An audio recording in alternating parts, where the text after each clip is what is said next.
সাক্ষী তিনি। প্রসিকিউশন বলছে প্রায় 1 বছর ধরে খুঁজে পাওয়া যাচ্ছে না তাকে। আসামি পক্ষের দাবি 5 নভেম্বর সত্য সাক্ষ্য দিতে এলে ট্রাইব্যুনালের গেট থেকে আইন শৃঙ্খলা বাহিনী আটক করে তাকে। গুম হয়ে যাওয়া সুখরঞ্জন বালী এবং তার পরিবারের গল্প শোনাচ্ছেন আমিরুল মোমিনীন মানিক।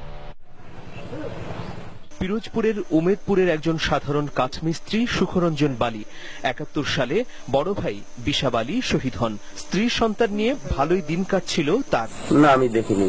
মানবতা বিরোধী অপরাধের অভিযোগে আটক মাওলানা দেলোয়ার হোসেন সাইদির বিপক্ষে জবানবন্দি দিতে সরকার সাক্ষী করে তাকে, কিন্তু ট্রাইব্যুনালে না আসায় পুলিশের কাছে তার দেয়া বক্তব্যকেই সাক্ষ্য হিসেবে নেয় আদালত।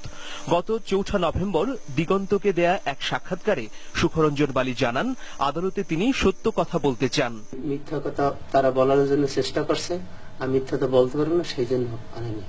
বলছে সাইদি সাহেব ছিল এই কথা বলবো, আমি কাছে না, আমি বলতে পারবো না, আমি মিথ্যাটা যারা আমি দেখিনি আমার বাড়ি কি হয়ে আমি বলবো। 5 নভেম্বর ট্রাইব্যুনালের গেইটে তিনি ডিবি পুলিশের হাতে আটক হন বলে দাবি করে আসামি পক্ষের আইনজীবীরা। প্রকাশ্য দিবালোকে সকাল 10:15টার সময় ট্রাইব্যুনালের গেট থেকে লয়ারের গাড়ি থেকে সাক্ষীকে নিয়ে বেমালুম অস্বীকার করা হবে।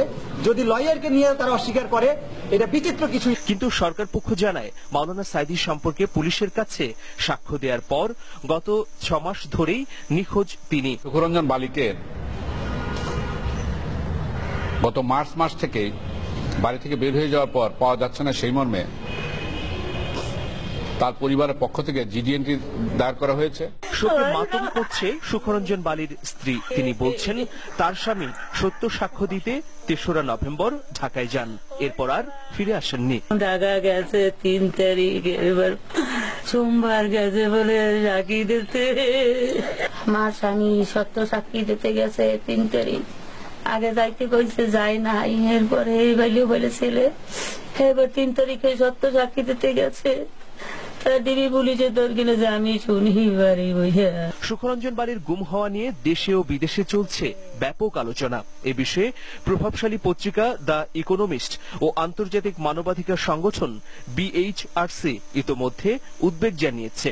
আসামি পক্ষের দাবি অনুযায়ী সুখরঞ্জন বালীকে আটকের স্পট ছিল ট্রাইব্যুনালের প্রধান গেট। গেটের সামনেই রয়েছে উচ্চ ক্ষমতার সিসি ক্যামেরা। পরিবারের দাবি সুখরঞ্জন বালী কিভাবে গুম বা আটক হয়েছেন ওই সিসি ক্যামেরায় ধারণ করা ফুটেজ দেখলেই তা বোঝা যাবে। প্রসিকিউশন বা আসামি পক্ষ যাই বলুক না কেন, একজন জ্যান্ত মানুষ হারিয়ে যাবেন এটা মেনে নিতে পারছে না সুখরঞ্জনের পরিবার। সুখরঞ্জন বালী কি বলতে চেয়েছিলেন আদালতে তা অজানাই থেকে গেল। আমিরুল মোমিনীন মানিক, দিগন্ত টেলিভিশন।